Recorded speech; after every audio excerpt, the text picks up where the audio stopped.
Ay pag alisin ko sila na low fly, nakaka 20 to 30 minutes sila. Tingnan nga natin, ang mas maaga, 4:30 na. Subok lang, malalampasan nila yung 20 minutes. Pag gantong oras natin sila pinapa low fly. Anong inip magkape ah. Ayan sila.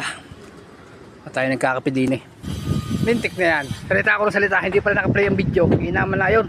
Nawala na sila. Diyan sila rumuta. Baka na lang, natin na lang pagbalik. Mga kaiban ay kasamahan na rin ng ating mga pang NDR. Ari nagkameron ng halak nung siya ay inakay pa. Kaya ang ginawa ko din eh, binaba ko siya. Usang gumaling, mga kaibon. Kaya ari na pabalik ngayon sa loop. Namang isang ari bumalik lang sa atin. Mamaya natin sila i-release pag dumating na yung ating pinaloplay ngayong hapon. Ari pa yung ating mga babatchiray na pang SDR. Ayan. Siyang pare. Baka sa linggo, utayin ko ng batchery ng mga para sabay-sabay ko na napapaloplay. A few moments later. Dumating na yung ating pinaloplay ng alas 4. So time check, 4:31 sila.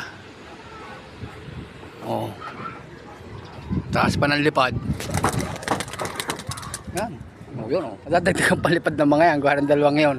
Hay! Ewan ko lang yung isang nagkasakit na yun kung bababa na o sasabay din eh. Sana sumabay para malalaman ko rin kung hahalak pa siya mamaya pagbaba niya. Ayun sila. Lumayo pa uli oh. Wala na. Ayan mga kaibon. Pain lang yan mga kaibon para sakaling dumating sila saka natin sila lalagyan ng patoka. Sa umaga ito lang ginagamit ko sa 24 na ibon. Babayaan ko silang mag-agawan. Pag sa hapon, saka ko na lang dinadagdagan ng isang garne para makato ka lahat. Kaya ako ginagawa ring para sila matutong mag-agawan mga kaibon eh. Para kung sakali makapagparating tayo ng derby, matututo silang makipag-agawan sa track. 4:37 na. Few minutes later. Ayun, may dumating na isa mga kaibon. Baka rin si Halak. Si Halak nga mga kaibon oh. Umuwi na agad si Halak. Pasok Halak. Pasok na Halak dali. Kalilipad. Pasok na sa loob Halak. Yan. Good boy. Good girl pala. Yun. Tingnan natin kung humalak pa. Ayun mga kaibon. Magaling na nga yata. Wala na ako narinig na Halak oh. Oh, wala na. Baka nga wala na. Sana nga gumaling na nga, no? Yan si Halak, mga kaibon, no? Wala na yung pagkahalak niya. A few moments later.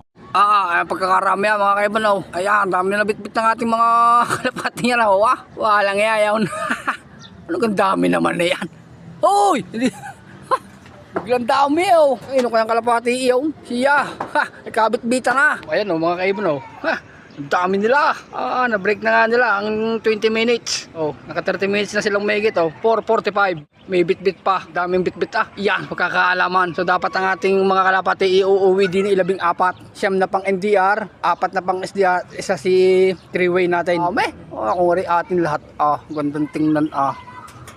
Pagka nabatyan natin yung siyang lilipad sa ating kalapati 24 na. Ay siya, anong oras siya bababa? Mga rin ngayon. Kaya rin ngayon, bumaklas na yung iba mga kaibon, yung marami. Yun, lumayo na rin.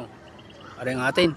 Bilangin nga natin yung white plate na isa. Wala ang white plate na checkered. Naku, wala ang white plate na checkered. Baka doon napasama na. Naku, patay tayo nito. Hindi, nandito. Ito pala. 2, 4, 6, 8, 10, 12, 14, 15. Parang may dagit pang isa. Tayo pa ata, nakadagit. Parang 15 sila. Aliyo naman ako din eh. Ako'y hanga kay Treyway at nakasabay din si Treyway sa ating mga young bird.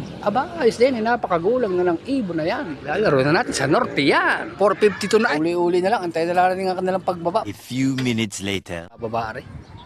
Kaya na mo na. Bumaba na. Walang ngayon. Okay. Nagbabaan ng iba. 2, 4, 6, 7. Ang bumaba. Si 3-way natin. Pwede natin isabay sa umaga pagka low fly nila. Nakakasabay eh. Sa tagal kong alaga na rin mga kaibon. May isang tong koring alaga. Ay nga yung kori nakita lumipad ng garning katagal. Nahawa ng ebat adat. Ay di ayos yan. Walang buwelo na rin mga kaibon. Nako, may isang dagit di yan hindi bababa. Babayaan ko mga ganyan mga kaibon pagkakarating. Hinahayaan ko sa lahat. Pero at least mission success tayo ngayong araw. Ayos. Yan ang oras 5:01. Ini-screenshot ko na. Tuwing alas 4 tayo magpapaloplay ngayon. Hindi na alas 5. Patuka muna tayo sa loob mga kaibon. Hayaan nyo ng dagit na yan. Huwag nyo lang samahan.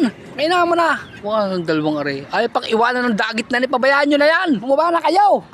Kayo na lang nalipad. Kami ngay. Ayan, patukin na natin, bumaba na.